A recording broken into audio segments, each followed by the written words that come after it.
Daily. Taste the Daily. విజనరీకి ప్రిజనరీకి తేడా ఉందంటూ AP IT శాఖ మంత్రి నారా లోకేష్ చేసిన వ్యాఖ్యలపై వైసీపీ రాష్ట్ర అధికార ప్రతినిధి మాజీ ఎంపీ మార్గాని భరత్ ఫైర్ అయ్యారు.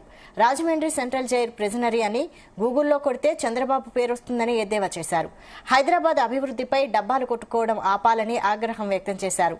మాజీ సీఎం జగన్ అమలు చేసిన అభివృద్ది వికేంద్రీకరణ విధానాన్నే లోకేష్ ఇప్పుడు చెబుతున్నారని మాజీ ఎంపీ భరత్ అన్నారు. ఎవరో ఒక ఆమె మజ్జిగిస్తే తీయగా ఉందని చెప్పిన నారా లోకేష్ గారు ప్రెస్ మీట్ చూసినాం.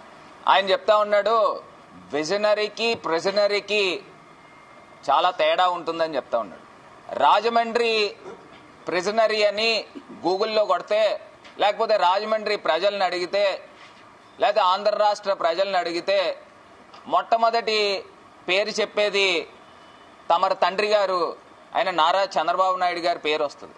అంటే ప్రిజనరీ అని అంటే రాజమండ్రి ప్రిజనరీ అనగానే, రాజమండ్రి సెంట్రల్ జైల్ ప్రిజనరీ అనగానే చంద్రబాబు గారి పేరు వస్తుంది. మీరు మాట్లాడుతూ ఉన్నారు హైదరాబాద్ని, మాట్లాడితే ఇదే డబ్బా హైదరాబాద్ని మేం తయారు చేసాము, చంద్రబాబు నాయుడు గారు తయారు చేశారని చెప్తా ఉంటాడు. నేను అడుగుతా ఉన్నా, సైబర్ టవర్స్ కి ఫౌండేషన్ స్టోన్, అసలు సైబర్ టవర్స్ ప్రారంభించింది ఎవరు ప్రారంభించారేనండి?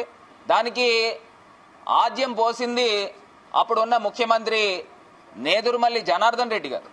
మీ నాన్నగారు మీ తాతగారి దగ్గర నుంచి పార్టీ లాక్కోక ముందు 4 సంవత్సరాల ముందు జరిగింది. అంటే 1991లో నేదురుమల్లి జనార్దన్ రెడ్డి గారు ఫౌండేషన్ స్టోన్ లే చేశారు సైబర్ టవర్స్ కి హైదరాబాద్ లో.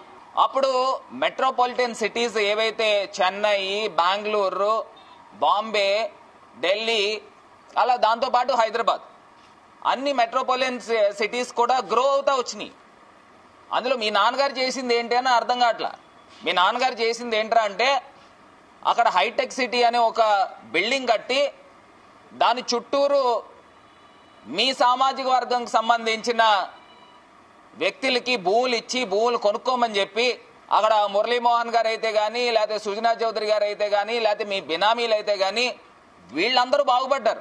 థీసిస్లు కూడా చేశారు. చాలా మంది ఫారెన్ స్టూడెంట్స్ వచ్చి థీసిస్లు కూడా చేశారు, దీనిపైన స్టడీ చేశారు.